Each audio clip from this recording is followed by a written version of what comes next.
ಇಂದಿನ ಆರೋಗ್ಯ ಸಂಚಿಕೆಯಲ್ಲಿ ಪರೀಕ್ಷಾ ಸಮಯದಲ್ಲಿ ವಿದ್ಯಾರ್ಥಿಗಳನ್ನ ಕಾಡುವ ಪರೀಕ್ಷಾ ಭಯ ಕುರಿತು ಚಿತ್ರದುರ್ಗದ ಸರ್ಕಾರಿ ಜಿಲ್ಲಾಸ್ಪತ್ರೆಯ ಮನೋವೈದ್ಯರಾದ ಡಾಕ್ಟರ್ ಆರ್ ಮಂಜುನಾಥ್ ಅವರೊಂದಿಗೆ ಸಂದರ್ಶನ. ಶ್ರೋತೃಗಳೇ ನಮಸ್ಕಾರ. ಇವತ್ತಿನ ಆರೋಗ್ಯ ಸಂಚಿಕೆ ಕಾರ್ಯಕ್ರಮಕ್ಕೆ ತಮ್ಮೆಲ್ಲರಿಗೂ ಕೂಡ ನಮಸ್ಕಾರ ಹಾಗೂ ಕಾರ್ಯಕ್ರಮಕ್ಕೆ ತಮಗೆ ಸ್ವಾಗತ. ಪರೀಕ್ಷಾ ಭಯ ಅನ್ನುವಂಥ ಒಂದು ವಿಚಾರವನ್ನು ಕುರಿತು ಮಾತಾಡೋದಕ್ಕೆ ಚಿತ್ರದುರ್ಗ ಸರ್ಕಾರಿ ಜಿಲ್ಲಾಸ್ಪತ್ರೆಯ ಮನೋವೈದ್ಯರಾದಂತಹ ಡಾಕ್ಟರ್ ಆರ್ ಮಂಜುನಾಥ್ ಅವರು ಇವತ್ತು ನಮ್ಮ ಜೊತೆ ಇದ್ದಾರೆ. ಡಾಕ್ಟ್ರೇ, ತಮಗೆ ನಮಸ್ಕಾರ ಹಾಗೂ ಕಾರ್ಯಕ್ರಮಕ್ಕೆ ಸ್ವಾಗತ. ನಮಸ್ಕಾರ ಸರ್. ಡಾಕ್ಟ್ರೇ, ಬದಲಾಗ್ತಾ ಇರುವಂತಹ ಒಂದು ಸಾಮಾಜಿಕ ಪರಿಸ್ಥಿತಿ, ಸಾಮಾಜಿಕವಾದ ಒತ್ತಡದಿಂದಾಗಿ ಪರೀಕ್ಷಾ ಆತಂಕ ಅನ್ನುವಂಥದ್ದು ದಿನೇ ದಿನೇ ಹೆಚ್ಚಾಗ್ತಾ ಇದೆ. ಪರೀಕ್ಷೆಯ ಉದ್ದೇಶ ವಿದ್ಯಾರ್ಥಿಗಳನ್ನು ಪಾಸ್ ಮಾಡೋದು, ತೇರ್ಗಡೆಗೊಳಿಸೋದೇ ಆಗಿರುತ್ತೆ ವಿನಃ ಫೇಲ್ ಮಾಡೋದಲ್ಲ. ಇವತ್ತು ಆದರೆ LKG UKG ಇಂದ ನೋಡಿದ್ರೂ ಕೂಡ ನಾವು ಮಕ್ಕಳುಗಳು ಪರೀಕ್ಷೆ ಅಂದ ತಕ್ಷಣ ಅವ್ರಿಗೊಂಥರ ಈ ಭಯದ ಫೀವರ್ ಜಾಸ್ತಿ ಆಗಿಬಿಡುತ್ತೆ. ಇಂತಹ ಸಂದರ್ಭದಲ್ಲಿ ಇದ್ದೀವಿ. ಅಷ್ಟೇ ಅಲ್ಲ, ರ್ಯಾಂಕ್ ಬರೋವಂಥ ವಿದ್ಯಾರ್ಥಿಗಳು ಒಳ್ಳೆ ಅಂಕ ಗಳಿಸ್ತಾರೆ ಇವರು ಅಂತ ಅಂದ್ಕೊಂಡಿದ್ರೂ ಕೂಡ ಆ ಮಕ್ಕಳಿಗೂ ಕೂಡ ಈ ಪರೀಕ್ಷೆಯ ಒಂದು ಆತಂಕ, ಭಯ ಇದ್ದೇ ಇರುತ್ತೆ ಡಾಕ್ಟ್ರೆ. ಇಂಥ ಸಂದರ್ಭದಲ್ಲಿ ಇದ್ದೀವಿ. ಮತ್ತು ಈಗಾಗಲೇ SSLC ಪರೀಕ್ಷೆಗಳು ಮಾರ್ಚ್ ತಿಂಗಳ 21ನೇ ತಾರೀಕಿನಿಂದ ಆರಂಭ ಆಗ್ತಾ ಇದ್ದಾವೆ. ಮತ್ತು PUCಯ ಪರೀಕ್ಷೆಯೂ ಕೂಡ ಈಗಾಗಲೇ ನಡೀತಾ ಇದೆ. ಇಂಥ ಸಂದರ್ಭದಲ್ಲಿ ಪರೀಕ್ಷೆಗೆ ಮುನ್ನ ವಿದ್ಯಾರ್ಥಿಗಳ ಮಾನಸಿಕ ಸಿದ್ಧತೆ ಹೇಗಿರಬೇಕು ಅಂತ ತಾವು ಭಾವಿಸ್ತೀರಾ ಡಾಕ್ಟ್ರೆ? ಇದರಲ್ಲಿ ಒಂದು ವಿಚಾರ ಏನಪ್ಪ ಅಂದರೆ, ಮೊದಲು ಒಂದು ಪರೀಕ್ಷೆ ಅಂದರೆ ಏನು ಎಂಬುದನ್ನು ಈ ಪರೀಕ್ಷೆಗೆ ಹೋಗ್ತಾ ಇರೋಂಥ ಮಕ್ಕಳು, ಅವರ ತಂದೆ ತಾಯಿಗಳು ಕರೆಕ್ಟಾಗಿ ಅರ್ಥ ಮಾಡ್ಕೊಳ್ಬೇಕು. ನಮ್ಮ ಜನರು ಏನಾಗಿದ್ದಾರೆ, ಪರೀಕ್ಷೆನೇ ಮಗುವಿನ ಒಂದು ಕ್ಷಮತೆಯ ಅಲ್ಟಿಮೇಟ್ ಟೆಸ್ಟ್ ಅದು ಅನ್ನೋ ಥರ ಅವ್ರ ತಲೆಯಲ್ಲಿ ಬಂದ್ಬಿಡುತ್ತೆ. ಏನೋ ಒಂದು ರ್ಯಾಂಕ್ ತಗೊಂಬಿಟ್ರೆ 95% 99% ತೊಗೊಂಬಿಟ್ರೆ ಜೀವನ ಕನ್ಫರ್ಮ್ಡು, ಫಿಕ್ಸ್ಡು.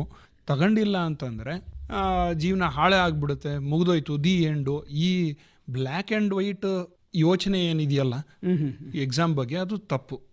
ಆ ಧೋರಣೆಯಲ್ಲಿ ಜನ ಸ್ವಲ್ಪ ಅದನ್ನ ಅರ್ಥ ಮಾಡಿಕೊಂಡು ಸರಿಯಾಗಿ ಇದು ಹಾಗಲ್ಲ, ಎಕ್ಸಾಮ್ ಅಂದರೆ ಮಗು ಇದುವರೆಗೂ ಇಡೀ ವರ್ಷದಲ್ಲಿ ಏನು ತಿಳ್ಕೊಂಡಿದೆಯೋ ಅದನ್ನು ಪ್ರಸ್ತುತಪಡಿಸುತ್ತೆ. ಅದು ಸ್ವಲ್ಪ ಚೆನ್ನಾಗಿ ತಿಳ್ಕೊಂಡಿರ್ಬೋದು, ಆ್ಯಾವ್ರೇಜ್ ತಿಳ್ಕೊಂಡಿರ್ಬೋದು, ಸ್ವಲ್ಪ ಕಲಿಕೆಯಲ್ಲಿ ಸ್ವಲ್ಪ ಕುಂಠಿತ ಬಂದಿರ್ಬೋದು. ಸೊ ಅದರದ ಒಂದು ರಿಫ್ಲೆಕ್ಷನ್ ಅಷ್ಟೇ ಅದು. ಸೊ ಅದರಿಂದ ಅಲ್ಲಿಗೆ ಮುಗದೇ ಹೋಯ್ತು, ಮಗು ಮುಂದೆ ಕಲಿಯೋದೇ ಇಲ್ಲ, ಕಮ್ಮಿ ಮಾರ್ಕ್ಸ್ ತಗೊಂಡ್ರೆ, ಅಥವಾ ಫುಲ್ಲು ಫಸ್ಟ್ ರ್ಯಾಂಕ್ ತಗೊಂಡ್ಬಿಟ್ರೆ ಲೈಫ್ ಲಾಂಗು ಫಸ್ಟ್ ರ್ಯಾಂಕಲ್ಲೇ ಇರ್ತಾರೆ, ಅವ್ರು ಫುಲ್ ಸಕ್ಸಸ್ ಆಗಿಬಿಡ್ತಾರೆ ಅಂತ ಬದುಕಿನಲ್ಲೂ ಅವರು ರ್ಯಾಂಕೇ ಇರ್ತಾರೆ ಅಂತ ಹೇಳಿ ಭಾವಿಸ್ಕೊಂಡಿರ್ತಾರೆ. ಅದು ತಪ್ಪು. ಅದು ತಪ್ಪು. ಅನೇಕ ಸಂದರ್ಭಗಳಲ್ಲಿ ಅದು ಪ್ರಾಯೋಗಿಕವಾಗಿ ಸಾಬೀತು ಕೂಡ ಆಗಿದೆ. ಫೇಲ್ ಆಗಿದ್ದಂತ ವಿದ್ಯಾರ್ಥಿ ಬದುಕಿನಲ್ಲಿ ತುಂಬಾ ಯಶಸ್ವಿ ಹಂತವನ್ನು ಮುಟ್ಟಿರ್ತಾನೆ. ಹಾಗಾಗಿ ವಿದ್ಯಾರ್ಥಿಗಳ ಮಾನಸಿಕ ಸಿದ್ಧತೆ ಬಹಳ ಮುಖ್ಯ ಇಂಥ ಸಂದರ್ಭದಲ್ಲಿ. ನೀವು ಸರಿಯಾದ ರೀತಿಯಲ್ಲೇ ವಿಚಾರಗಳನ್ನು ಮಂಡಿಸ್ತಾ ಇದ್ದೀರಾ ಡಾಕ್ಟ್ರೆ? ಹೌದು. ಸೊ ಅವ್ರು ಮೊದಲು ಒಂದು ಎಕ್ಸಾಮ್ ಅನ್ನೋದು ಓಕೆ, ಇಡೀ ವರ್ಷ ನಾನು ಏನು ಕಲ್ತಿದ್ದೀನಿ ಅದನ್ನ ಪ್ರಸ್ತುತಪಡಿಸ್ತೀನಿ, ಪೇಪರ್ನಲ್ಲಾಯಿತು ಅಥವಾ ಓರಲ್ ಎಕ್ಸಾಮಲ್ಲಾಯಿತು. ನಮ್ಮ ಏನು ಎಕ್ಸಾಮಿನರ್ ಇದ್ದಾರೆ ನನಗೆ ಫೀಡ್ಬ್ಯಾಕ್ ಕೊಡ್ತಾರೆ, ಅದರಲ್ಲಿ ನಾನು ಏನೋ ತಿಳ್ಕೊಳ್ಳೋದು ಬಾಕಿ ಉಳಿದಿದೆ, ಸೊ ಅದನ್ನ ಹೆಚ್ಚಾಗಿ ತಿಳ್ಕೊಳ್ಳೋಣ ಅನ್ನೋ ಒಂದು ಮೋಟಿವೇಶನ್ ತಗೊಂಡು ಮುಂದೆ ಹೋಗೋದು ಬೆಟರ್. ಸೊ ಎಕ್ಸಾಮ್ನಲ್ಲಿ ಅವ್ರು ಚೆನ್ನಾಗಿ ಮಾಡಬೇಕು ಅಂದರೆ ಅದಕ್ಕೂ ಮೆಥಡ್ಗಳಿದ್ದಾವೆ. ಬಟ್ ಅದರ ಅರ್ಥ ನಾನು ಎಲ್ಲ ತಿಳ್ಕೊಂಬಿಟ್ಟಿದ್ದೀನಿ, ಚೆನ್ನಾಗಿ ಪರ್ಫಾರ್ಮ್ ಮಾಡಿದರೆ ಅಂತ ಅಲ್ಲ. ಓಕೆ, ಏನೋ ಒಂದು ಸಂತೋಷ, ಅಲ್ಲಿ ಕ್ಲಾಸಲ್ಲಿ ಒಂದು 50 ಜನ ಹುಡುಗರಿದ್ರೆ ಅಥವಾ ಏನು ಮಕ್ಕಳಿದ್ರೆ ಅದರಲ್ಲಿ ನಾನು ಸ್ವಲ್ಪ ಜಾಸ್ತಿ ಮಾರ್ಕ್ಸ್ ತಗೊಂಡಿದ್ದೀನಿ ಅನ್ನೋ ಒಂದು ಅವ್ರಿಗೆ ತೃಪ್ತಿ ಸಿಗ್ಬೋದು ಅಷ್ಟೇ. ಇರಲಿ, ಒಳ್ಳೆಯದು, ಮುಂದೆ ನೆಕ್ಸ್ಟ್ ಕ್ಲಾಸಲ್ಲಿ ಇನ್ನೂ ಚೆನ್ನಾಗಿ ತಿಳ್ಕೊಳ್ಳೋಣ ಅನ್ನೋ ಒಂದು ಮೋಟಿವೇಶನ್ ತೊಗೊಂಡು ಹೋಗಬೇಕು. ಅಕಸ್ಮಾತ್ ಚೆನ್ನಾಗಿ ಮಾರ್ಕ್ಸ್ ಬರಲಿಲ್ಲ ಅಂದರೆ ನನ್ನ ಕಲಿಕೆಯಲ್ಲಿ ಏನೋ ಸ್ವಲ್ಪ ಕಡಿಮೆ ಇದೆ, ಸೊ ಅದನ್ನ ಮುಂದಿನ ವರ್ಷ ಕವರ್ ಮಾಡಿಕೊಂಡು ಹೆಚ್ಚಾಗಿ ತಿಳ್ಕೊಳ್ಳೋಣ, ಜಗತ್ತು ಬಗ್ಗೆ, ಸಬ್ಜೆಕ್ಟ್ ಬಗ್ಗೆ, ಎಲ್ಲದ್ರ ಬಗ್ಗೆ ಹೆಚ್ಚಾಗಿ ತಿಳ್ಕೊಂಡು ನನ್ನ ಬೆಳವಣಿಗೆಯಲ್ಲಿ ಅದು ಹೆಲ್ಪ್ ಆಗಲಿ, ಮುಂದಿನ ಜೀವನದಲ್ಲಿ ಅದನ್ನು ನನ್ನ ಪ್ರೊಫೆಷ್ನಲ್ ಲೈಫ್ ಆಯಿತು, ಪರ್ಸ್ನಲ್ ಲೈಫ್ ಆಯಿತು, ಅದು ಹೆಲ್ಪ್ ಆಗಲಿ ಅನ್ನೋ ಒಂದು ಮೈಂಡ್ ಸೆಟ್ಟಲ್ಲಿ ಅವರು ಎಕ್ಸಾಮ್ನ ತಗೊಳ್ಬೇಕು. ಹೌದು. ನಾನು ಮುಂದಿನ ಪರೀಕ್ಷೆನಲ್ಲಿ PUCನಲ್ಲಿ ಹೆಚ್ಚು ಚೆನ್ನಾಗಿ ಶ್ರದ್ಧೆಯಿಂದ ಓದಿ ನಾನು ಒಳ್ಳೆಯ ಹಂತವನ್ನು ಮುಟ್ತೀನಿ ಅನ್ನುವಂಥ ಒಂದು ಮಾನಸಿಕವಾದ ಸಿದ್ಧತೆ, ದೃಢತೆ ಆ ವಿದ್ಯಾರ್ಥಿಗೆ ಖಂಡಿತ ಬೇಕಾಗುತ್ತೆ. ಅದಕ್ಕೆ ಪೂರಕವಾದ ಒಂದು ವಾತಾವರಣ ಕುಟುಂಬದಲ್ಲಿ ಇರಲೇಬೇಕಾಗುತ್ತೆ. ಹೌದಲ್ವರ? ಈ ತರದ ಒಂದು ಮೋಟಿವೇಶನ್ ಅನ್ನ ವಿದ್ಯಾರ್ಥಿಗಳಿಗೆ ಪೋಷಕರು ಮಾಡಬೇಕು, ಶಿಕ್ಷಕರು ಮಾಡಬೇಕು, ನೆರೆಹೊರೆಯವರು ಕೂಡ ಮಾಡಬೇಕು. ಅದನ್ನ ಆ ರೀತಿಯ ಒಂದು ಮಾನಸಿಕ ಸದೃಢತೆಯನ್ನ ನಾವು ವಿದ್ಯಾರ್ಥಿಗಳಲ್ಲಿ ತಂದಿದ್ದೇ ಆದ್ರೆ ಅವರು ಪರೀಕ್ಷೆ ಅನ್ನುವಂತ ಭಯವನ್ನ ಅವರು ಖಂಡಿತ ಸಮರ್ಥವಾಗಿ ಎದುರಿಸ್ತಾರೆ. ಹೌದಲ್ವಾ ಡಾಕ್ಟರ್? ಒಳ್ಳೆಯ ವಿಚಾರಗಳನ್ನ ಹೇಳಿದ್ರಿ. ಹಾಗೇನೆ ಒಂದು ವಿಷಯ ಪರೀಕ್ಷೆಯನ್ನ ಬರೆದ ನಂತರ ಪರೀಕ್ಷೆ ಹಾಲ್ನಿಂದ ವಿದ್ಯಾರ್ಥಿಗಳು ಹೊರಗಡೆ ಬರ್ತಾರೆ. ಆ ಬಂದಂಥ ಸಂದರ್ಭದಲ್ಲಿ ಆ ವಿದ್ಯಾರ್ಥಿಗಳ ನಡವಳಿಕೆ ಹೇಗಿರಬೇಕು ಅಂತೀರಾ ಡಾಕ್ಟರ್? ಈಗ ಇಲ್ಲಿ ಕೆಲವೊಂದು ವಿಚಾರಗಳು, ಈಗ ಎಕ್ಸಾಮ್ಗಳ ನಡುವೆ 2 ದಿನ ಒಂದೊಂದು ದಿನ ಗ್ಯಾಪ್ ಕೊಡ್ತಾರೆ. ಮಕ್ಕಳು ಸ್ವಲ್ಪ ಚೆನ್ನಾಗಿ ತಯಾರಿ ಮಾಡ್ಕೊಂಡು ಬರಲಿ, ಟೆನ್ಷನ್ ಕಮ್ಮಿ ಇರಲಿ ಅವ್ರಿಗೆ ಎಕ್ಸಾಮ್ ಬರೆಯುವಾಗ. ಯಾಕಂದ್ರೆ ಏನಾಗುತ್ತೆ, ವಾರದಲ್ಲಿ 6 ದಿನ ಕಂಟಿನ್ಯೂಸ್ ಎಕ್ಸಾಮ್ ಇಟ್ಬಿಟ್ರೆ ಕೆಲವೊಬ್ರು ಮಕ್ಕಳು ಕೆಲವೊಂದು ಸಬ್ಜೆಕ್ಟಲ್ಲಿ ವೀಕ್ ಇರ್ತಾರೆ, ಅವ್ರಿಗೆ ರಿವಿಷನ್ ಮಾಡೋಕೆ ಅವಕಾಶ ಸಿಗಲ್ಲ, ಪ್ಯಾನಿಕ್ ಆಗ್ತಾರೆ. ಪ್ಯಾನಿಕ್ ಮಾಡದೇ ಇರಲಿ, ಆರಾಮಾಗಿ ತಿಳ್ಕೊಂಡು ಓದ್ಕೊಂಡು ಬರಲಿ ಅಂತ ಗ್ಯಾಪ್ ಕೊಡ್ತಾರೆ ನಡುವೆ. ಮಕ್ಕಳು ಇದರಲ್ಲಿ ಏನಾಗುತ್ತೆ, ತಪ್ಪೇನು ಮಾಡ್ತಾರೆ, ಎಕ್ಸಾಮಿಂದ ಹೊರಗೆ ಬರ್ತಿದ್ದಂಗೆ ಫಸ್ಟ್ ಮಾಡೋ ಕೆಲಸ, ನನ್ನ ಫ್ರೆಂಡ್ ಎಷ್ಟು ಬರ್ದಿದ್ದಾರೆ, ಇವ್ರು ಹೆಂಗೆ ಆನ್ಸರ್ ಬರೆದ್ರು, ಇವ್ರ ಏನಾರು ಬರ್ದಿರೋದು ನಾನು ಬಿಟ್ಬಿಟ್ಟಿದ್ದೀನ, ಇದನ್ನು ಡಿಸ್ಕಸ್ ಮಾಡ್ತಾ ಕೂತ್ಕೊಂಡ್ರೆ ಎಷ್ಟೊಂದು ನಿಮ್ಮ ಆನ್ಸರ್ ಶೀಟಲ್ಲಿ ನ್ಯೂನತೆಗಳು ಕಂಡು ಬರ್ತವೆ. ಕಂಡು ಬಂದಾಗ ಅವ್ರು ಚೆನ್ನಾಗಿ ಬರೆದ್ಬಿಟ್ಟಿದ್ದಾರೆ, ನಾನು ಚೆನ್ನಾಗಿ ಬರ್ದಿಲ್ಲ, ಮೋಸ್ಟ್ಲಿ ನನ್ನ ಮಾರ್ಕ್ಸ್ ಕಮ್ಮಿ ಬಂದ್ಬಿಡುತ್ತೆ. ಮತ್ತು ಅದೇ ಮಾರ್ಕ್ಸ್ ಅನ್ನೋದು ಬಂದ್ಬಿಡ್ತು.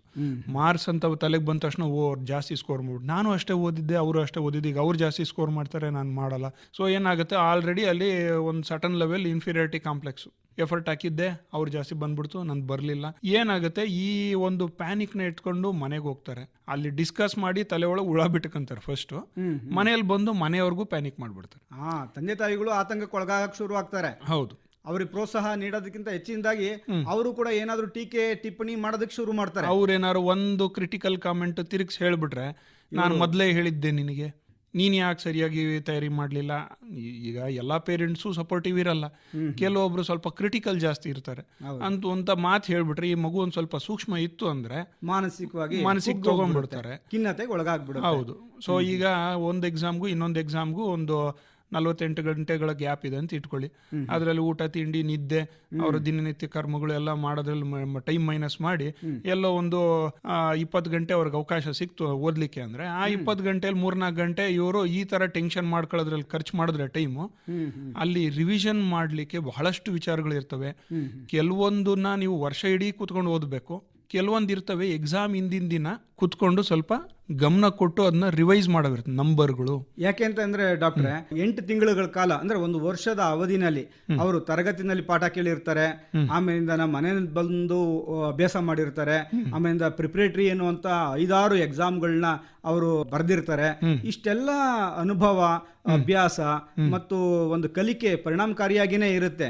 ಆದ್ರೆ ಯಾವಾಗಲೂ ಕೂಡ ವಿದ್ಯಾರ್ಥಿಗಳಿಗೆ ಒಂದು ಆತಂಕ, ಖಿನ್ನತೆ ಕಾಡ್ತಲೇ ಇರುತ್ತೆ.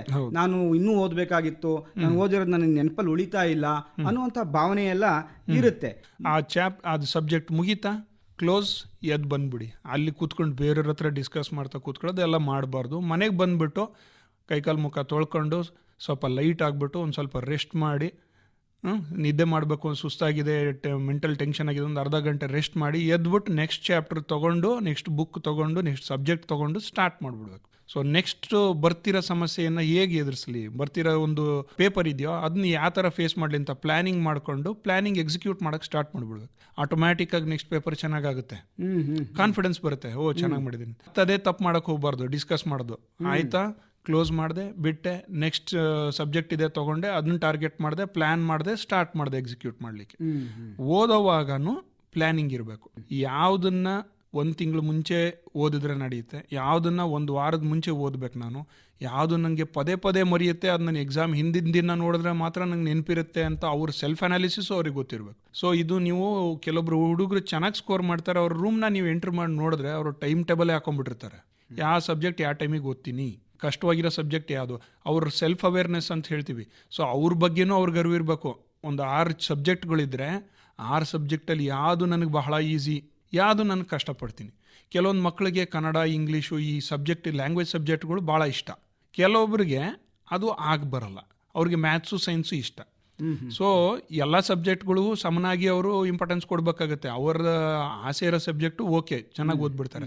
ಸೊ ಏನಾಗುತ್ತೆ, ಮಾರ್ಕ್ಸ್ ಚೆನ್ನಾಗಿ ಸ್ಕೋರ್ ಮಾಡಬೇಕು ಅಂದರೆ ಅವರು ಇಂಟ್ರೆಸ್ಟ್ ಇರೋವಂಥ ಟೈಮಲ್ಲಿ ಕಷ್ಟವಾಗಿರೋ ಸಬ್ಜೆಕ್ಟ್ನ ತೊಗೊಂಡು ಹೆಚ್ಚಿಗೆ ಟೈಮ್ ಕೊಟ್ಟು ಪ್ಲ್ಯಾನಿಂಗ್ ಮಾಡಿಕೊಂಡು ನೆನಪು ಮಾಡ್ಕೊಳ್ಳೋ ಮೆಥಡ್ಗಳನ್ನ ಯೂಸ್ ಮಾಡಿಕೊಂಡು ನೋಟ್ಸ್ಗಳನ್ನ ಇಟ್ಕೊಂಡು ನೋಟಿಂಗ್, ಆಮೇಲೆ ನೋಟ್ಸ್ ಇಲ್ಲೂ ವಿಚಾರ, ಯಾರ್ದೋ ನೋಟ್ಸ್ ತಗೊಂಡು ಲಾಸ್ಟ್ ಮೂಮೆಂಟಿಗೆ ತೆಗೆದ್ಬಿಟ್ಟು ಅವನೇನೋ ಹೇಳಿದ್ನಂತೆ ಇವಾಗ ತೆಗೆದು ಓದೋಣ ಮಾಡಿದ್ರು ಅಂದರೆ ಎರರ್ ಅದು. ಯಾಕಂದರೆ ನೋಟ್ಸ್ ಪ್ರಿಪೇರ್ ಮಾಡೋ ಮೆಥಡಲ್ಲೂ ಟಿಪಿಕ್ಯಾಲಿಟಿ ಇರುತ್ತೆ. ನಾನು ಒಂದು ವಿಚಾರನ ನನಗೆ ಪಾಠ ಕೇಳಿದಾಗ ನಾನು ಬರ್ಕೊಳ್ಳೋ ನೋಟ್ಸೇ ಬೇರೆ, ಅದೇ ಪಾಠ ನೀವು ಕೇಳಿದಾಗ ಕೆಲವೊಂದು ನಿಮಗೆ ಸುಲಭವಾಗಿ ನೆನಪಾಗ್ತವೆ, ನಿಮಗೆ ಕೆಲವೊಂದು ಕಷ್ಟ ಆಗ್ತವೆ. ಕಷ್ಟವಾಗಿರೋದು ನೀವು ಬರ್ಕೊಂಡಿರ್ತೀರ. ನಮ್ಮ ಇಬ್ಬರದು ನೋಟ್ಸ್ ಮ್ಯಾಚ್ ಮಾಡಿ ನೋಡಿದ್ರೆ ಅಲ್ಲಿ ಡಿಫ್ರೆನ್ಸ್ ಇರುತ್ತೆ. ಯಾಕಂದರೆ ನನ್ನ ಇಂಟ್ರೆಸ್ಟ್ಗಳಿಗೆ ತಕ್ಕಂತೆ, ನನ್ನ ನೆನಪಿಗೆ ತಕ್ಕಂತೆ ನಾನು ನೋಟ್ಸ್ ಮಾಡ್ಕೊಂಡಿರ್ತೀನಿ. ನಿಮ್ಮ ಇಂಟ್ರೆಸ್ಟಿಗೆ, ನಿಮ್ಮ ನೆನಪಿನ ಶಕ್ತಿಗೆ ತಕ್ಕಂತೆ ನೀವು ನೋಟ್ಸ್ ಮಾಡ್ಕೊಂಡಿರ್ತೀರ. ಸೊ ಬೇರೆಯವರನ್ನ ನೋಟ್ಸ್ನ ತಗೊಂಡು ಓದಿ ಲಾಸ್ಟ್ ಮೂಮೆಂಟಿಗೆ ಹೊಸ ವಿಚಾರ ಕಲಿಯೋಕ್ಕೆ ಹೋಗೋದು, ಯಾರೋ ಹೇಳಿದ್ರು ಅಂತ ತಮ್ಮ ಸ್ಟ್ರಾಟಜಿ ಬಿಟ್ಟುಬಿಟ್ಟು ಬೇರೆಯವ್ರ ಸ್ಟ್ರಾಟಜಿ ಅಡಾಪ್ಟ್ ಮಾಡ್ಕೊಳಕ್ಕೆ ಹೋಗೋದು ಮಾಡಿದ್ರೆ ಅದು ಎರರ್ ಆಗುತ್ತೆ. ಆ ತಪ್ಪುಗಳನ್ನ ಅವಾಗ ಮಾಡಬಾರ್ದು. ಸೊ ನಮ್ದೊಂದು ಪ್ಲ್ಯಾನ್ ಇರುತ್ತೆ, ಆ ಪ್ಲ್ಯಾನ್ ಪ್ರಕಾರ ಹೋಗಬೇಕು, ಸ್ಟಿಕ್ ಆಗಬೇಕು, ಕಾನ್ಫಿಡೆಂಟ್ ಆಗಿರಬೇಕು, ರಿಲ್ಯಾಕ್ಸ್ ಆಗಿರಬೇಕು. ವರ್ಷ ಇಡೀ ಎಫರ್ಟ್ ಹಾಕಿದ್ದೀನಿ, ಓದಿದ್ದೀನಿ, ಟೆಸ್ಟ್ಗಳು ಓದಿದ್ದೀನಿ, ಎಕ್ಸಾಮ್ಗಳು ಓದಿದ್ದೀನಿ, ಮಾರ್ಕ್ ಟೆಸ್ಟ್ಗಳಿಗೆ ಮಾಡಿದ್ದೀನಿ, ಕ್ವಶನ್ ಪೇಪರ್ಗಳನ್ನ ಸಾರ್ಟ್ ಔಟ್ ಮಾಡಿದ್ದೀನಿ, ಕ್ವಶನ್ ಪೇಪರಲ್ಲಿರೋ ಕ್ವಶನ್ಗಳ್ನ ಸಾಲ್ವ್ ಮಾಡಿದ್ದೀನಿ. ಸೊ ನನಗೆ ಸುಮಾರಾಗಿ ಗೊತ್ತಿದೆ ಅನ್ನುವಂಥ ಭಾವನೆ ಬರಬೇಕು. ಆತ್ಮವಿಶ್ವಾಸ ಅವರಲ್ಲಿ ಬಂತು ಅಂತಂದ್ರೆ ನಿರಾಳವಾಗಿ, ನಿರಾತಂಕವಾಗಿ ಆರಾಮಾಗಿ ಏನಿದೆ ನೋಟ್ಸು, ಅವ್ರ ನೋಟ್ಸನ್ನು ಅವರೇ ಓದ್ತಾ ಹೋದ್ರೆ ತಾವು ವರ್ಷ ಪೂರ್ತಿ ಮುಟ್ಟಿರುವಂತ ಟೆಕ್ಸ್ಟ್ ಬುಕ್, ತಾವು ವರ್ಷ ಪೂರ್ತಿ ನೋಡಿರುವಂತ ನೋಟ್ಸು ತೆಗೆದಾಗ ಅವರಿಗೆ ಫ್ಲಾಶ್ ಬ್ಯಾಕ್ ಹೊರಟೋಗ್ಬಿಡ್ತಾರೆ. ಚಿತ್ರಣ, ಇಡೀ ಚಿತ್ರಣ ಸಿನಿಮಾದಲ್ಲಿ ಬಂದಂಗೆ ಬರ್ತಾ ಇರುತ್ತೆ.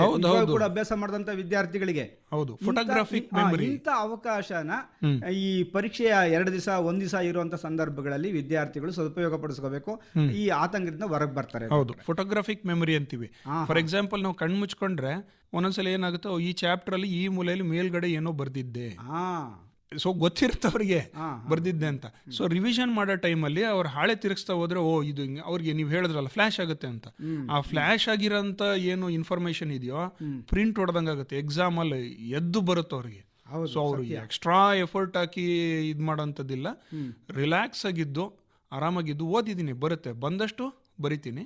ಬರ್ದೇ ಇರೋದನ್ನ ಬಿಡೋಣ, ಲಾಸ್ಟ್ 15-20 ನಿಮಿಷದಲ್ಲಿ ನೆನ್ಪು ಮಾಡ್ಕೊಳ್ಳೋಣ. ಅದೇನಾಗ್ತದೆ, ಕೆಲವೊಂದ್ಸಲಿ ತಪ್ಪೇನು ಮಾಡ್ತಾರೆ, ಫಸ್ಟ್ ಕ್ವಶನ್ ಯಾವ್ದಾದ್ರು ಗೊತ್ತಿಲ್ಲದೇ ಇರೋ ಕ್ವಶನ್ ಬಂದ್ಬಿಟ್ರೆ ಫುಲ್ ಪ್ಯಾನಿಕ್. ಸೊ ಅವಾಗ ಅವರು ಅನ್ಕೋಬೇಕು, ಮೊದಲು ಕ್ವಶನ್ ಪೇಪರ್ ಎತ್ಕೊಳ್ತಿದ್ದಂಗೆ ಅದ್ರ ಮೇಲೆ ಬರ್ದಿರ್ತಾರೆ first line, read the instruction before answering ಅಂತ. ಫಸ್ಟ್ ಕ್ವಶನ್ ಪೇಪರ್ನ ಓದ್ಕೊಂಡು ಯಾವ್ದು ಗೊತ್ತಿದೆ ಅಂತ ಟಿಕ್ ಮಾರ್ಕ್ ಮಾಡ್ಕೊಂಡು, ಯಾವುದು ಅರ್ಧಂಬರ್ಧ ಗೊತ್ತಿದೆ ಅಂತ ಮಾರ್ಕ್ ಮಾಡ್ಕೊಂಡು, ಯಾವ್ದು ಬರಲ್ಲ ಅಂತ ಮಾರ್ಕ್ ಮಾಡ್ಕೊಂಡು, ಬರ್ದೇ ಇರೋದನ್ನ ಕೊನೆಗೆ ಎತ್ಕೊಳ್ಳಿ. ಬರೋಂಥ ಕ್ವಶನ್ಗಳ್ನ ಮೊದಲು ಬರೀರಿ. ಬರೀವಾಗ್ಲೂ ಪ್ಲ್ಯಾನ್ ಮಾಡ್ಕೊಳ್ಳಿ, ಇದು 10 ಮಾರ್ಕ್ಸಿನ ಕ್ವಶನ್ನು, ಇದಕ್ಕೆ ನಾನು ಇಷ್ಟು ಟೈಮ್ ಅಲಾಟ್ ಮಾಡ್ತೀನಿ, ಅಷ್ಟು ಟೈಮ್ ಒಳಗೆ ಮುಗಿಸ್ತೀನಿ. ಬರೀವಾಗ್ಲೂ ಪಾಯಿಂಟ್ ಟು ಪಾಯಿಂಟ್ ಹೋಗಿ ಡಯಾಗ್ರಾಮ್ಗಳನ್ನ ಜಾಸ್ತಿ ಯೂಸ್ ಮಾಡಿ, ಅಂಡರ್ಲೈನ್ ಮಾಡೋದನ್ನ ಪ್ರಾಕ್ಟೀಸ್ ಮಾಡಿ, ಲೆಜಿಬಲ್ ಆಗಿರಲಿ. ಎಕ್ಸಾಮಿನರ್ಗೆ ಅದು ಇನ್ವೈಟಿಂಗ್ ಆಗಿರಬೇಕು. ಗಿಜಿ ಬಿಜಿ ಬರೆಯೋದು, ಕಟ್ ಮಾಡೋದು, ಕತೆಗಳ್ನ ಹೆಚ್ಚೆ ಪೇಪರ್ ತುಂಬಿಸ್ಬೇಕು, ನಾನು ಪೇಪರ್ ತುಂಬಿಸಿದ್ರೆ ಮಾರ್ಕ್ಸ್ ಸಿಗುತ್ತೆ ಅಂದ್ಕೊಂಡು ಸುಮ್ಮನೆ ಬರಿತಾ ಹೋಗೋದು, ಅದೇನಾಗುತ್ತೆ, ಎಕ್ಸಾಮಿನರ್ಗೆ ಹೆಚ್ಚಿಗೆ ಟೈಮ್ ಇರಲ್ಲ.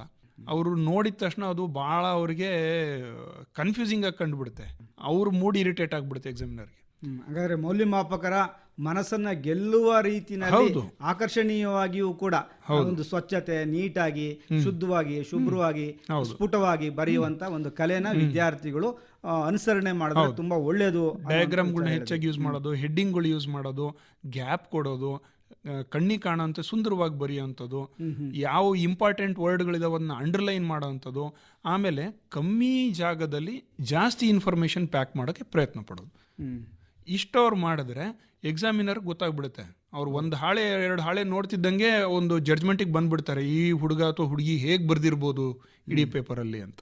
ಸೊ ಆ ಒಂದು ಒಳ್ಳೆ ಟ್ಯೂನು ಸೆಟ್ ಆಗಿಬಿಟ್ರೆ ಬಾಕಿ ಕೆಲವೊಂದು ಕಡೆ ಏನಾಗುತ್ತೆ, ನೆಕ್ಸ್ಟ್ ಆನ್ಸರ್ ಶೀಟ್ಗಳಲ್ಲಿ ಕೆಲವೊಂದು ಪಾಯಿಂಟ್ಗಳು ಮಿಸ್ ಮಾಡಿದ್ರು ಒಂಥರ ಗ್ರೇಸು, ಹುಡುಗ ಎಫರ್ಟ್ ಹಾಕಿದ್ದಾರೆ, ಸೊ ಕಟ್ ಮಾಡೋದು ಬೇಡ. ಆದಷ್ಟು ಹುಡುಗಂಗೆ ಅಥವಾ ಹುಡುಗಿಗೆ ಇವ್ರು ಹಾಕಿರೋ ಎಫರ್ಟಿಗೆ ಅವರು ಅಲ್ಲಿ ಇಲ್ಲಿ ಒಂದು ಅರ್ಧ ಮಾರ್ಕ್ಸ್ ಕಮ್ಮಿ ಬರ್ದಿದ್ರು ತುಂಬಿಸಿ ಮಾರ್ಕ್ಸ್ ಕೊಡೋಣ ತಗೋ ಅನ್ನೋ ಮೆಂಟಾಲಿಟಿ ಎಕ್ಸಾಮಿನರ್ಗೂ ಬರುತ್ತೆ. ಡಾಕ್ಟ್ರೆ, ಇನ್ನು ವಿದ್ಯಾರ್ಥಿಗಳ ಓದಿಗೆ ಒಂದು ಮನೆಯ ವಾತಾವರಣ ಅನ್ನುವಂಥದ್ದು ಹೇಗೆ ಪೂರಕವಾಗಿ ಇರಬೇಕು ಅನ್ನುವಂಥದ್ದು, ಇಲ್ಲಿ ಪ್ರಮುಖವಾಗಿ ನಾವು ನಗರ ಪ್ರದೇಶಗಳನ್ನು ಕಾಣ್ತೀವಿ, ಗ್ರಾಮೀಣ ಪ್ರದೇಶಗಳನ್ನು ಕಾಣ್ತೀವಿ. ನಗರ ಪ್ರದೇಶಗಳಲ್ಲಿ ವಿದ್ಯಾರ್ಥಿಗಳಿಗೆ ಪ್ರೋತ್ಸಾಹಕಗಳು ಜಾಸ್ತಿ ಇರ್ತವೆ, ಆದರೆ ನಮ್ಮ ಗ್ರಾಮೀಣ ಪ್ರದೇಶಗಳಲ್ಲಿ ಸ್ವಲ್ಪ ತಂದೆ ತಾಯಿಗಳು ಕೂಡ ಅಷ್ಟೊಂದು ವಿದ್ಯಾವಂತರಾಗಿರೋದಿಲ್ಲ, ಹಾಗಾಗಿ ಓದಿನ ಮಹತ್ವ ಗೊತ್ತಿರಲ್ಲ. ಅಂಥ ಸಂದರ್ಭಗಳಲ್ಲಿ ಮನೆಯ ವಾತಾವರಣ ಹೇಗಿರಬೇಕು ಅನ್ನೋದು ನಿಮ್ಮ ಅಡ್ವೈಸ್ ಡಾಕ್ಟರ್? ಸೊ ಫಸ್ಟ್ ವಿಚಾರ, ಹಳ್ಳಿ ಭಾಗದಲ್ಲಿ ಏನಪ್ಪ ಅಂದರೆ ಒಳ್ಳೆ ಗೌರ್ಮೆಂಟ್ ಶಾಲೆಗಳಲ್ಲಿ ಬೆಸ್ಟ್ ಆಫ್ ಬೆಸ್ಟ್ ಟೀಚರ್ಸ್ ಇದ್ದಾರೆ. ನಮ್ಮ ಜನರ ಕಾನ್ಸೆಪ್ಟ್ ಏನಪ್ಪ ಅಂದರೆ ಒಳ್ಳೆ ಟೀಚರ್ಗಳು, ಒಳ್ಳೆ ಏನು ಟೀಚಿಂಗು ಸಿಗೋದು ಬರೀ ಸಿಟಿ ಭಾಗದಲ್ಲಷ್ಟೇ, ಪ್ರೈವೇಟ್ ಸ್ಕೂಲ್ಗಳಲ್ಲಷ್ಟೇ ಅನ್ನೋದು ರಾಂಗ್ ಕಾನ್ಸೆಪ್ಟು. ಅದನ್ನು ತೆಗೆದು ಸೈಡಿಗೆ ಇಟ್ಬಿಡ್ಬೇಕು. ಒಂದು ಮಗುಗೆ ಕಲಿಕೆಗೆ ಇಂಟ್ರೆಸ್ಟ್ ಇದೆ ಅಂದರೆ ಆ ಮಗುಗೆ ಹಳ್ಳಿ ಭಾಗದಲ್ಲೇ ಒಂದು ಎಕ್ಸ್ಪೋಜರ್ ಸಿಕ್ಕಿಬಿಟ್ರೆ ಒಂದು ಒಳ್ಳೆ ಟೀಚರ್ ಸಿಕ್ಕಿಬಿಟ್ರೆ ಅವ್ರ ಕಲಿಕೆಗೆ ಇಂಟ್ರೆಸ್ಟು ಆಟೋಮ್ಯಾಟಿಕ್ಕಾಗಿ ಬಂದ್ಬಿಡುತ್ತೆ. ಸೊ ಆ ಮಗು ಕಲಿಯೋ ಅಂಥ ಮಗುಗೆ ಮನೆ ಒಳಗೆ ಆದಷ್ಟು ಓದೋಕ್ಕೆ ಇಷ್ಟಪಡ್ತಿದ್ರೆ ಓದಕ್ಕೆ ಬಿಡಬೇಕು. ನಮ್ಮಲ್ಲಿ ಏನಾಗುತ್ತೆ, ಹಳ್ಳಿ ಭಾಗದಲ್ಲಿ ಬೇಸಾಯದ ಸಮಯನ ಸ್ವಲ್ಪ ಹೊಲಕ್ಕೆ ಬಾ, ಅದಕ್ಕೆ ಹೆಲ್ಪ್ ಮಾಡು, ಸ್ವಲ್ಪ ನೀರಾವರಿ ಸಮಸ್ಯೆ ಇದೆ ಇದಕ್ಕೆ ಹೆಲ್ಪ್ ಮಾಡು, ಅವು ಕಲ್ತು ಏನು ಮಾಡ್ತೀಯ, ಪಾಸ್ ಆದರೆ ಸಾಕು. ಇವು ನಕಾರಾತ್ಮಕವಾದಂಥ ಮೆಂಟಾಲಿಟಿ ಕಟ್ಬಿಟ್ಟು ನಂತರ ಓದ್ಕೊಳ್ಳೋ ಅನ್ನೋಂಥದ್ದು, ಮೇವು ಹಾಕ್ಬಿಟ್ಟು ಓದ್ಕೊಳ್ಳೋ ಅನ್ನೋದು, ನೀರ್ ತರಕ್ ಹೋಗಪ್ಪ ಅಂತ ಹೇಳೋದು. ಆಮೇಲೆ ಮನೆಯಲ್ಲಿ ಟಿವಿಗಳನ್ನ ಜೋರಾಗಿ ಇಟ್ಬಿಟ್ಟು ಅವ್ನ ರೂಮಲ್ಲಿ ಓದ್ಕೊಂತ ಇದ್ರೆ ಅವ್ನು ಕಾನ್ಸಂಟ್ರೇಷನ್ ಮಾಡ್ಲಿಕ್ಕೆ ಆಗಲ್ಲ. ಹೌದು, ಒಂದು ವಾತಾವರಣ ಇರುತ್ತೆ ಮನೆಯಲ್ಲಿ, ಗಲಾಟೆಗಳು ಮಾಡುವಂಥದ್ದು. ಹೌದು, ಪೋಷಕರ ನಡುವೆ ಗಲಾಟೆ ನಡೀತಿರುತ್ತೆ, ಇವನು ಪೀಸ್ಫುಲ್ ಆಗಿ ಓದಕ್ಕಾಗಲ್ಲ, ಜಗಳ ಆಡ್ತಾ ಕೂತ್ಕೊಳ್ಳೋದು. ಮಗು ಒಳಗೆ ಓದ್ತಿರುತ್ತೆ, ತಂದೆ ತಾಯಿ ಹೊರಗಡೆ ಜಗಳ ಆಡ್ತಾ. ಒಂದು ಅಡೆತಡೆಗಳನ್ನೆಲ್ಲ ಮೈನಸ್ ಮಾಡಿ ವಿದ್ಯಾರ್ಥಿಗಳಿಗೆ ಪೋಷಕರಾಗಿರೋರು ಕೂಡ ಮನೆಯ ವಾತಾವರಣವನ್ನ ಪ್ರಶಾಂತವಾಗಿ ಇಟ್ಟು ಅವರಿಗೆ ಪ್ರೋತ್ಸಾಹಕಗಳು ನೀಡುವಂತ ರೀತಿಯಲ್ಲಿ ಒಂದು ಸಮಾಧಾನಕರವಾದ ರೀತಿಯಲ್ಲಿ ಮಾತಾಡಿ. ಈ ಸಿಟಿ ಭಾಗದಲ್ಲಿ ಓವರ್ ಸ್ಟಿಮ್ಯುಲೇಷನ್, ಹಳ್ಳಿ ಭಾಗದಲ್ಲಿ ಅಂಡರ್ ಸ್ಟಿಮ್ಯುಲೇಷನ್, ಸಿಟಿ ಭಾಗದಲ್ಲಿ ಓವರ್ ಸ್ಟಿಮ್ಯುಲೇಷನ್. ತಂದೆ ತಾಯಿನೇ ಫುಲ್ ಟೆನ್ಸ್ ಆಗ್ಬಿಟ್ಟಿರ್ತಾರೆ, ಅವರೇ ಎಕ್ಸಾಮ್ ಬರೀತಿದಾರೇನಪ್ಪ. ಇದರಲ್ಲಿ ಒಂದು ಒಳ್ಳೆ ವಿಚಾರ ಏನಪ್ಪಾ ಅಂದ್ರೆ, ಕೆಲವೊಂದು ಮೋಟಿವೇಟೆಡ್ ಫ್ಯಾಮಿಲಿಗಳಲ್ಲಿ ತಂದೆ ಅಥವಾ ತಾಯಿ ಜೊತೆ ಮಗು ಜೊತೆ ಎದ್ದು ಹೇಳ್ತಾರೆ. ಬೆಳಗಿನ ಜಾವ ಎದ್ದು ಓದ್ಬೇಕಂದ್ರೆ ಎದ್ಬಿಟ್ಟು ಟೀನ ಕಾಫಿನ ಮಾಡಿಕೊಟ್ಟು ಕುಡ್ಕೊಂಡು ಆರಾಮಾಗಿ ಓದು, ನಾನು ಇಲ್ಲೇ ಪಕ್ಕದಲ್ಲಿರ್ತೀನಿ, ನಿನ್ನ ಜೊತೆ ಕೂತ್ಕೊಳ್ತೀನಿ. ಸೊ ಅದು ಏನಾಗುತ್ತೆ, ಮಗು ಓದುವಾಗ ಅಪ್ಪ ಅಮ್ಮನೂ ಜೊತೆಲಿದ್ದಾರೆ ಅನ್ನೋ ಒಂದು ಧೈರ್ಯ. ಅವರು ನನ್ನ ಜೊತೆ ಎಕ್ಸಾಮ್ ಜೊತೆಗೆ ತಗೊಳ್ತಾ ಇದೀವಿ, ನಾನು ಒಬ್ಬನೇ ತಗೊಳ್ತಾ ಇಲ್ಲ. ನೈತಿಕವಾದ ಜವಾಬ್ದಾರಿ ಕೂಡ ಅವನಿಗೆ, ಸಪೋರ್ಟ್, ಪೋಷಕರ ಒಂದು ಈ ತರದ ನೈತಿಕವಾದ ಎಚ್ಚರ ವಿದ್ಯಾರ್ಥಿಗಳಿಗೆ ಬೇಕು. ನನ್ನನ್ನು ಗಮನಿಸ್ತಾ ಇದ್ದಾರೆ, ನನಗೆ ಪ್ರೋತ್ಸಾಹ ನೀಡ್ತಾ ಇದ್ದಾರೆ, ನನಗೆ ಬೆಂಬಲ ನೀಡ್ತಾ ಇದ್ದಾರೆ, ಪರೀಕ್ಷೆ ಬಗ್ಗೆ ಅವ್ರಿಗೂ ಕೂಡ ಕಾಳಜಿ ಇದೆ, ಹಾಗಾದ್ರೆ ನನಗೂ ಕೂಡ ಕಾಳಜಿ ಇರಬೇಕು, ನನಗೆ ಜವಾಬ್ದಾರಿ ಇದೆ ನನ್ನ ಮೇಲೆ ಅನ್ನುವಂತ ಒಂದು ವಾತಾವರಣವನ್ನ ಮನೆಯಲ್ಲಿ ಪೋಷಕರು ಕೂಡ ಸೃಷ್ಟಿ ಮಾಡಬೇಕು. ನೀವು ನೋಡಿದ್ರೆ ನಮ್ಮ ಇಂಡಿಯನ್ ಸಿಸ್ಟಮ್ ಅಲ್ಲಿ, ಟು ಬಿ ಫ್ರ್ಯಾಂಕ್, ನೀವು ಡಾಕ್ಟರ್ಗಳ್ದೇ ನೀವು ಇಂಟರ್ವ್ಯೂಗಳ್ನ ಮೆಡಿಕಲ್ ಕಾಲೇಜ್ ಅಲ್ಲಿ ಜಾಬ್ಸ್ ತಗೊಳಕ್ಕೆ ಹೋದ್ರೆ ನೀವು ನೋಡಿ, ಬರೀ ಕ್ಯಾಂಡಿಡೇಟ್ ಬಂದಿರಲ್ಲ, ಅವ್ರು PG ಗೀಜಿ ಮುಗಿಸಿರ್ತಾರೆ ಡಾಕ್ಟ್ರು, ಅವ್ರ ಅಪ್ಪ ಅಮ್ಮನೂ ಬಂದಿರ್ತಾರೆ ಇಂಟರ್ವ್ಯೂಗೆ ಜೊತೆಗೆ. ನೋಡಿ ಈಗ ಸ್ಕೂಲ್ ಗೋಯಿಂಗ್ ಮಕ್ಕಳದ್ದು ಬಿಡಿ, PG ಮಾಡಿರೋ ಅಂಥ ಡಾಕ್ಟರ್ಗಳ್ದೇ ತಂದೆ ತಾಯಿ ಬಂದು ಆ ಲೆವೆಲಿಗೆ ಸಪೋರ್ಟ್ ಇರುತ್ತೆ ಕೆಲವೊಂದು ಕಡೆ. ಅಂಥ ಕಡೆ ಏನಾಗುತ್ತೆ, ಆ ಒಂದು ಸೆಕ್ಯೂರ್ ಎನ್ವೈರನ್ಮೆಂಟಲ್ಲಿ ಕಾನ್ಫಿಡೆನ್ಸ್ ಜಾಸ್ತಿ ಅನಿಸುತ್ತೆ ಮಕ್ಕಳಿಗೆ. ನಮ್ಮ ಅಪ್ಪ ಅಮ್ಮನ ಜೊತೆಲಿದ್ದಾರೆ, ನಾನು ಧೈರ್ಯವಾಗಿ ಹೋಗ್ಬೋದು, ಧೈರ್ಯವಾಗಿ ಬರಿಬೋದು, ಆಗುತ್ತೆ, ಸಕ್ಸಸ್ಫುಲ್ ಆಗುತ್ತೆ ಅಂತ. ಸೊ ಆ ಕಾನ್ಫಿಡೆನ್ಸ್ ಎಷ್ಟೋ ಸಲ ಏನಾಗುತ್ತೆ, ಮೈಂಡ್ ಬ್ಲಾಕ್ ಆಗೋದನ್ನ ತಡೆಯುತ್ತೆ. ಎಕ್ಸಾಮ್ ಅನ್ನೊಳಗೆ ಪ್ಯಾನಿಕ್ ಮಾಡಿಬಿಟ್ರು ಅಂದರೆ ಮೈಂಡ್ ಬ್ಲಾಕ್ ಆಗುತ್ತೆ, ಗೊತ್ತಿರೋ ಆನ್ಸರ್ಗಳು ಬರೋದಿಲ್ಲ. ಸೊ ಇವೆಲ್ಲ ಕಾಂಟ್ರಿಬ್ಯೂಟ್ ಆಗುತ್ತೆ. ಮನೆಯಲ್ಲಿರೋ ಶಾಂತವಂತ ವಾತಾವರಣ, ಎಂಕರೇಜ್ಮೆಂಟು, ಸಪೋರ್ಟು, ಏನೂ ಆಗಲ್ಲ, ಎಲ್ಲ ಚೆನ್ನಾಗೇ ಓದಿದೆಯಾ, ಆಗುತ್ತೆ ತಗೋ ಅನ್ನೋ ಒಂದು ಎಂಕರೇಜ್ಮೆಂಟ್ ವರ್ಡ್ಸು. ಮಗುನು ಸೆಲ್ಫ್ ಏನೋ ಅವ್ರಿಗವರೇ ಪಾಸಿಟಿವ್ ಆಗಿ ಸಜೆಷನ್ ಕೊಟ್ಕೊಳ್ಳೋಂಥದ್ದು, ಸೆಲ್ಫ್ ಸಜೆಷನ್ ಕೊಟ್ಕೊಳ್ಳೋಂಥ. ವರ್ಷ ಇಡೀ ಓದಿದ್ದೀನಿ, ಎಕ್ಸಾಮ್ ಬರೆದಿದ್ದೀನಿ, ಮಾರ್ಕ್ ಟೆಸ್ಟ್ಗಳು ಮಾಡಿದ್ದೀನಿ, ಇವಾಗಲೂ ಎಫರ್ಟ್ ಹಾಕಿದ್ದೀನಿ, ಏನೂ ಆಗಲ್ಲ, ನಾನು ಆರಾಮಾಗಿ ಕೂತ್ಕೊಳ್ತೀನಿ, ರಿಲ್ಯಾಕ್ಸ್ ಮಾಡ್ಕೊಳ್ತೀನಿ, ಎಷ್ಟು ಬರುತ್ತೋ ಬರಿತೀನಿ. ಹೌದು ಡಾಕ್ಟ್ರೆ, ಇನ್ನೊಂದು ಪ್ರಮುಖವಾಗಿ ಈ ಪರೀಕ್ಷೆ ಸಂದರ್ಭದಲ್ಲಿ ವಿದ್ಯಾರ್ಥಿಗಳ ಆರೋಗ್ಯದ ಕಾಳಜಿ ಹೇಗಿರಬೇಕು? ಬಹಳ ಮುಖ್ಯ. ಏನಾಗ್ಬಿಡುತ್ತೆ, ಮಕ್ಕಳು ಒಂದು ಫಿಸಿಕಲ್ ಹೆಲ್ತು, ಇನ್ನೊಂದು ಮೆಂಟಲ್ ಹೆಲ್ತು. ಫಿಸಿಕಲ್ಲಾಗಿ ಏನಾಗುತ್ತೆ, ಒಂದೊಂದ್ಸಲಿ ಹೊರಗಡೆಯಿಂದ ಏನಾರು ಕರೆದಿರೋ ಐಟಮ್ಮ ಅದು ಇದು ತಂದು ತಿಂದ್ಬಿಟ್ರೆ ಗಂಟ್ಲು ಕೆಡಿಸ್ಕೊಳ್ತಾರೆ, ಹೊಟ್ಟೆನೂ ಕೆಡಿಸ್ಕೊಳ್ತಾರೆ, ವಾಂತಿ ಭೇದಿ ಹಾಕ್ಕೊಂಡು ಜಳಿ ಜ್ವರ ಇಟ್ಕೊಂಡು ಆ ಕ್ರೂಷಿಯಲ್ ಮೂಮೆಂಟಲ್ಲಿ ನಿಮಗೆ ಅರ್ಧರ್ಧ ಒಂದೊಂದು ದಿನ ನೀವು ಅದರಿಂದ ಚೇತರಿಸ್ಕೊಳ್ಳೋದ್ರಲ್ಲಿ ನೀವು ಕಳ್ಕೊಂಡ್ಬಿಟ್ರೆ ರಿವಿಷನ್ ಹೊರಟೋಯ್ತು. ರಿವಿಷನ್ ಹೋಯ್ತು ಅಂದ್ರೆ ಪ್ಯಾನಿಕ್ ಟ್ರಿಗರ್ ಆಯ್ತು. ಪ್ಯಾನಿಕ್ ಟ್ರಿಗರ್ ಆಯ್ತು ಅಂದ್ರೆ ಎಕ್ಸಾಮ್ ಒಳಗೆ ಕಾನ್ಫಿಡೆನ್ಸ್ ಇರಲ್ಲ. ಆಮೇಲೆ ಪರೀಕ್ಷೆಗಳೆಲ್ಲ ನಡೀತಾ ಇರೋದು ಈ ಬೇಸಿಗೆ ಕಾಲ, ಅತಿಯಾದ ಬಿಸಿಲಿನ ತಾಪ ಸಂದರ್ಭದಲ್ಲಿ ಊಟ ಕೂಡ ಸರಿಯಾಗಿ ಸೇರಲ್ಲ ಆ ಟೆನ್ಷನ್ಗೆ, ಒತ್ತಡಗಳಿಗೆ. ಹಾಗಾಗಿ ಊಟನೂ ಕೂಡ ಕಡಿಮೆ ಆಗಿರುತ್ತೆ. ಒಂದು ದೈಹಿಕವಾದ ಶಕ್ತಿ ಕೂಡ ಬಹಳ ಮುಖ್ಯ. ದೈಹಿಕ ಶಕ್ತಿ ಚೆನ್ನಾಗಿದ್ರೇನೆ ಮಾನಸಿಕ ಶಕ್ತಿಯು ಕೂಡ ಚೆನ್ನಾಗಿರುತ್ತೆ ಅಲ್ವಾ ಡಾಕ್ಟ್ರೆ? ಹಾಗಾಗಿ ಆರೋಗ್ಯ ಚೆನ್ನಾಗಿ ಕಾಪಾಡ್ಕೋಬೇಕು. ಹೌದು, ಮಕ್ಕಳು ನೆನ್ಪಿಟ್ಕೊಳ್ಬೇಕಾಗಿರೋ ವಿಚಾರ, ಡೈಲಿ ರೂಟೀನಲ್ಲಿ ಏನು ಆಹಾರ ತಗೊಳ್ತಿದ್ದೀನಿ ಹಾಗೆ ಆಹಾರ ತಗೊಳ್ಬೇಕು. ಯಥೇಚ್ಛಾಗಿ ತಿನ್ಬಿಡೋದು, ಬೇಡವಾದ ತಿನ್ಬಿಡೋದು, ಅಥವಾ ಟೆನ್ಷನ್ ಮಾಡ್ಕೊಂಡು ಊಟ ಸೇರ್ತಿಲ್ಲ ಅಂತ ಬಿಟ್ಬಿಡೋದು, ಇದೆಲ್ಲ ಮಾಡಿದ್ರೆ ಅವನ ಏಕಾಗ್ರತೆ ಮೇಲೆ ಅದು ಪರಿಣಾಮ ಬೀರುತ್ತೆ. ರಾತ್ರಿ ನಿದ್ದೆ ಸರಿಗಾಗಲ್ಲ. ನಿದ್ದೆ ಸರಿಗಾಗ್ಲಿಲ್ಲ ಅಂದ್ರೆ ಬೆಳಗ್ಗೆ ಎದ್ದಾಗ ನಿಶಕ್ತಿ, ಸುಸ್ತು, ತಲೆನೋವು ಇವು ಬರ್ತವೆ. ಮತ್ತೆ ಕಾನ್ಸಂಟ್ರೇಷನ್ ಲ್ಯಾಪ್ಸು, ನೆನಪಾಗಲ್ಲ. ಸೊ ಅವೆಲ್ಲ ಚೈನ್ ಎಫೆಕ್ಟ್, ಒಂದಕ್ಕೊಂದು ಲಿಂಕ್ ಇರುತ್ತೆ. ಸೊ ನಿಮ್ಗೆ ಗೊತ್ತಿರ್ಬೇಕು, ನಾನು ಎಷ್ಟು ಗಂಟೆಗೆ ನಿದ್ದೆ ಮಾಡಬೇಕು, ಎಷ್ಟಾಗುತ್ತೋ ಅಷ್ಟು ನಿದ್ದೆ ಮಾಡ್ತೀನಿ, ಬೆಳಗ್ಗೆ ಎದ್ದೆ ಹೇಳ್ತೀನಿ, ರೂಟೀನ್ ನಂದು ಬ್ಯಾಗ್ ಸರಿಗೆ ಇಟ್ಕೊಂಡಿದ್ದೀನ, ಹಾಲ್ ಟಿಕೆಟು, ಜಾಮಿಟ್ರಿ ಬಾಕ್ಸು, ಬ್ಯಾಗಲ್ಲಿ ಏನೇನೆಲ್ಲ ಐಟಮ್ ಇಟ್ಕೋಬೇಕು ಇಟ್ಕೊಂಡಿದ್ದೀನ. ಯಾಕಂದ್ರೆ ಏನಾಗುತ್ತೆ, ಎಲ್ಲ ಓದಿರ್ತಾರೆ, ಲಾಸ್ಟ್ ಮೂಮೆಂಟಿಗೆ ಟೈಮು ಹೋಗ್ಬೇಕು, ಎಕ್ಸಾಮ್ ಅಲ್ಲಿಗೆ ಹೋಗ್ಬೇಕು, ಐಟಮ್ಗಳು ಇಟ್ಕೊಂಡಿರಲ್ಲ, ಪ್ಯಾನಿಕ್ ಮಾಡೋದು, ಇದೆಲ್ಲೋ ಕಳೆದೋಗಿದೆ ಅದೆಲ್ಲೋ ಕಳೆದೋಗಿದೆ. ಸೊ ಅದು ಹಾಕ್ಕೊಡ್ದು. ಸೊ ಆಹಾರ ಸರಿಗೆ ತೊಗೊಳ್ಳೋವಂಥದ್ದು, ನಿದ್ದೆ ಸರಿಯಾಗಿ ಮಾಡೋವಂಥದ್ದು, ರಿಲ್ಯಾಕ್ಸ್ ಆಗಿರೋವಂಥದ್ದು, ಎದ್ದು ಬೆಳಗ್ಗೆ ನೀಟಾಗಿ ಸ್ನಾನ ಮಾಡ್ಕೊಂಡು ತಿಂಡಿ ಮಾಡಿಕೊಂಡು ಎಕ್ಸಾಮ್ ಹಾಲಿಗೆ ಅರ್ಧ ಗಂಟೆ ಮುಂಚೆ ರೀಚ್ ಆಗ್ತೀನಿ ಅಂತ ಟಾರ್ಗೆಟ್ ಇಟ್ಕೊಂಡು ಹೋಗ್ಬಿಡ್ಬೇಕು. ಎಕ್ಸಾಮ್ ಹಾಲಿಗೆ ಹೋದ್ಮೇಲೆ ಲಾಸ್ಟ್ ಮೂಮೆಂಟಲ್ಲಿ ಪಟ ಪೇಜ್ ತಿರುಗಿಸೋದು, ಎಲ್ಲ ಒಂದೇ ಸಲ 5 ನಿಮಿಷದಲ್ಲಿ ನೋಡ್ಕೊಳ್ತೀನಿ ಅಂತ ಮಾಡೋದು, ಆ ತಪ್ಪುಗಳು ಮಾಡಬಾರ್ದು. ಯಾಕಂದರೆ ನಿಮ್ಮ ಬ್ರೈನು ಪ್ರೊಸೆಸ್ ಮಾಡ್ತಾ ಇರುತ್ತೆ. ಆ ಮೂಮೆಂಟಲ್ಲಿ ಏನೇನೋ ತುಂಬ್ಕೊಳ್ಳೋಕೆ ಹೋದರೆ ಆಲ್ರೆಡಿ ಸ್ಟೋರ್ ಆಗಿರೋ ಇನ್ಫಾರ್ಮೇಷನ್ ಹೊರಗೆ ಬರೋಲ್ಲ, ಲಾಕ್ ಆಗಿಬಿಡುತ್ತೆ. ಲಾಕ್ ಆಗುತ್ತೆ. ಇನ್ನೊಂದು ಪ್ರಮುಖವಾಗಿ ಡಾಕ್ಟರ್, ಈಗ PUC ಇರ್ಬೋದು, SSLC ಮಕ್ಕಳಿಗೆ ಇರ್ಬೋದು, ಪರೀಕ್ಷೆ ಬರೆಯೋದಕ್ಕೆ ಪ್ರಾರಂಭ ಮಾಡೋದಕ್ಕಿಂತ ಮುನ್ನ ಅವರಿಗೆ 10 ನಿಮಿಷ 15 ನಿಮಿಷ ಕ್ವಶನ್ ಪೇಪರನ್ನು, ಪ್ರಶ್ನಾ ಪತ್ರಿಕೆಯನ್ನು, ಪ್ರಶ್ನೆಗಳನ್ನು ಓದಿ ಅರ್ಥ ಮಾಡ್ಕೊಳ್ಳಿಕ್ಕೆ, ಅವ್ರು ಕೊಟ್ಟಿರುವಂಥ ಇನ್ಸ್ಟ್ರಕ್ಷನ್ಸನ್ನು ಅವರು ಸರಿಯಾಗಿ ನೋಡ್ಕೊಳ್ಳೋದಿಕ್ಕೆ ಸಮಯ ಕೊಟ್ಟಿರ್ತಾರೆ. ಆ ಸಂದರ್ಭದಲ್ಲಿ ಪ್ರಶ್ನೆಗಳನ್ನ ಚೆನ್ನಾಗಿ ಅರ್ಥ ಮಾಡ್ಕೊಂಡ್ರೆ ಅವರು ಅರ್ಧ ಪರೀಕ್ಷೆನ ಬರ್ದಂಗೆ. ಹೌದು. ಪ್ರಶ್ನೆನೇ ಸರಿಯಾಗಿ ಅರ್ಥ ಮಾಡ್ಕೊಳ್ಳಿಲ್ಲ ಅಂತ ಹೇಳಿದ್ರೆ ಅವ್ರು ತಪ್ಪು ಆನ್ಸರ್ ಬರೆಯೋದಕ್ಕೆ ಸಾಧ್ಯತೆ ಇರುತ್ತೆ. ಮುಂದಿನ ಎಲ್ಲ ಟೆನ್ಷನ್ಗೆ, ಎಲ್ಲ ಭಯಗಳಿಗೆ, ಆತಂಕಗಳಿಗೆ ಇದು ಮುಖ್ಯವಾದ ಕಾರಣ. ಹೌದು. ಇದಕ್ಕೊಂದು ಸಿಂಪಲ್ ಉದಾಹರಣೆ. ನನ್ನ ಗೆಳೆಯ ಒಬ್ಬ ಫಸ್ಟ್ MBBS, ನಾವು ಹೋಗುವಾಗ ನಾನು ಅವನು ಡಿಸ್ಕಸ್ ಮಾಡ್ತಾ ಇದೇ ತಪ್ಪು ಮಾಡಿದ್ವಿ. ಇದನ್ನೇನೋ ಓದಿದ್ಯೇನೋ ಅಂತ ಕೇಳ್ಬಿಟ್ಟೆ ನಾನು. ಇದು ಕೇಳ್ತರ್ಕೊಳೋ ಇಂಪಾರ್ಟೆಂಟ್ ಕ್ವಶನು, ಓದಿದೆಯೇನೋ ಇದನ್ನು ಅಂತ. ಅವನೇನು ಮಾಡ್ದ, ಆ ಲಾಸ್ಟ್ ಮೂಮೆಂಟಲ್ಲಿ ತೆಗೆದುಬಿಟ್ಟು ಬಯೋಕೆಮಿಸ್ಟ್ರಿ ಸಬ್ಜೆಕ್ಟು ಏನೇನೋ ತೆಗೆದು ಓದ್ದ. ಎಕ್ಸಾಮಲ್ಲಿ ಒಳಗೆ ಹೋದ, ಫಸ್ಟು ಕ್ವಶನ್ ಸೆಕೆಂಡ್ ಕ್ವಶನ್ ನೋಡ್ದ, ಅದನ್ನು ಕ್ವಶನ್ ಸರಿಯಾಗಿ ಓದಲಿಲ್ಲ. ನಾನು PUC ಹುಡುಗರದ್ದು ಹೇಳ್ತಿಲ್ಲ, MBBS ಫಸ್ಟ್ ಇಯರಲ್ಲಿ ಎಕ್ಸಾಮ್ ಒಳಗೆ ಹೋಗೋ ಹುಡುಗಂದು ಹೇಳ್ತಾ ಇರೋದು. ಅವ್ನಿಗೇನಾಯಿತು, ಆ ವರ್ಡು ಸ್ವಲ್ಪ ಸಿಮಿಲರ್ ಇರೋದು ಬೇರೆ ಕ್ವಶನ್ ಕೇಳ್ಬಿಟ್ಟಿದ್ರು. ಇವನೇನು ಅನ್ಕೊಂಡ, ಎಕ್ಸಾಮ್ ಹಾಲ್ ಒಳಗೆ ಹೋಗೋಕ್ಕೆ ಮುಂಚೆ ನಾನು ಏನು ಕ್ವಶನ್ ಓದಿದ್ನೋ ಅದನ್ನೇ ಕೇಳ್ಬಿಟ್ಟಿದ್ದಾರೆ ಅಂತ ಬರೆದ್ಬಿಟ್ಟ.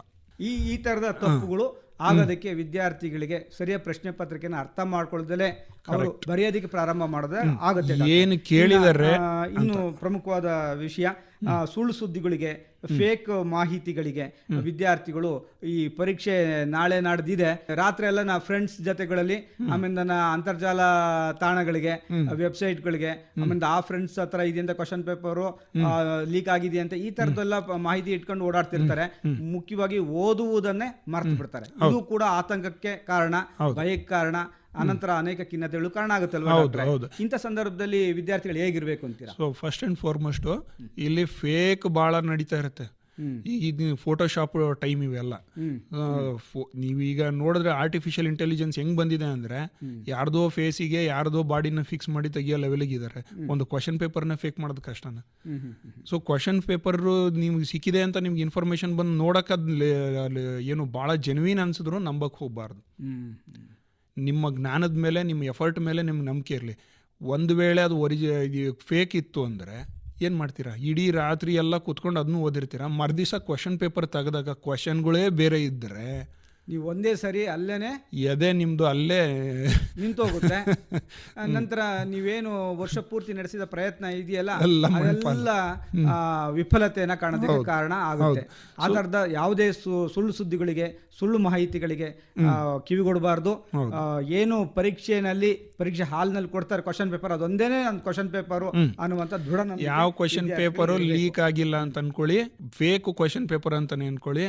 ನನ್ನ ಎಫರ್ಟ್ ಮೇಲೆ ನನಗೆ ನಂಬಿಕೆ ಇರಲಿ, ನನ್ನ ಓದಿನ ಮೇಲೆ ನಂಬಿಕೆ ಇರಲಿ, ನನ್ನ ಜ್ಞಾನದ ಮೇಲೆ ನಂಬಿಕೆ ಇರಲಿ, ನನ್ನ ಸಿನ್ಸಿಯರಿಟಿ ಮೇಲೆ ನನಗೆ ನೆನಪು ಇರಲಿ. ಸೊ ಸಿನ್ಸಿಯರಾಗಿ ಹೋಗ್ತೀನಿ, ಓದಿರೋದನ್ನ ಅಲ್ಲಿ ಕ್ವಶನ್ ಪೇಪರಲ್ಲಿ ಪ್ರಸ್ತುತಪಡಿಸ್ತೀನಿ, ಅಷ್ಟೇ, ಸಿಂಪಲ್. ಸರಿ ಡಾಕ್ಟ್ರೆ, ಇಷ್ಟೊತ್ತು ತಾವು ಆಕಾಶವಾಣಿನಲ್ಲಿ ಇದ್ದು ಪರೀಕ್ಷೆ ನಡೀತಾ ಇರುವಂಥ ಈ ಸಂದರ್ಭದಲ್ಲಿ ವಿದ್ಯಾರ್ಥಿಗಳ ಈ ಪರೀಕ್ಷಾ ಭಯದ ಬಗ್ಗೆ ಸಾಕಷ್ಟು ಒಂದು ಮಾಹಿತಿಯನ್ನು ಸೂಕ್ತ ಮಾರ್ಗದರ್ಶನದ ರೀತಿಯಲ್ಲಿ ತಾವು ಒದಗಿಸ್ಕೊಟ್ಟಿದ್ದೀರಿ ಮನೋವೈದ್ಯರಾಗಿ. ತಮಗೆ ಅಭಿನಂದನೆಗಳು, ಹಾಗೆ ಧನ್ಯವಾದಗಳು. ಧನ್ಯವಾದಗಳು ಸರ್. ಇದುವರೆಗೂ ಪರೀಕ್ಷಾ ಸಮಯದಲ್ಲಿ ವಿದ್ಯಾರ್ಥಿಗಳನ್ನ ಕಾಡುವ ಪರೀಕ್ಷಾ ಭಯ ಕುರಿತು ಚಿತ್ರದುರ್ಗದ ಸರ್ಕಾರಿ ಜಿಲ್ಲಾಸ್ಪತ್ರೆಯ ಮನೋವೈದ್ಯರಾದ ಡಾಕ್ಟರ್ ಆರ್ ಮಂಜುನಾಥ್ ಅವರೊಂದಿಗೆ ಸಂದರ್ಶನ ಕೇಳಿದಿರಿ. ಸಂದರ್ಶಕರು ಶಿವಪ್ರಕಾಶ ಡಿಆರ್.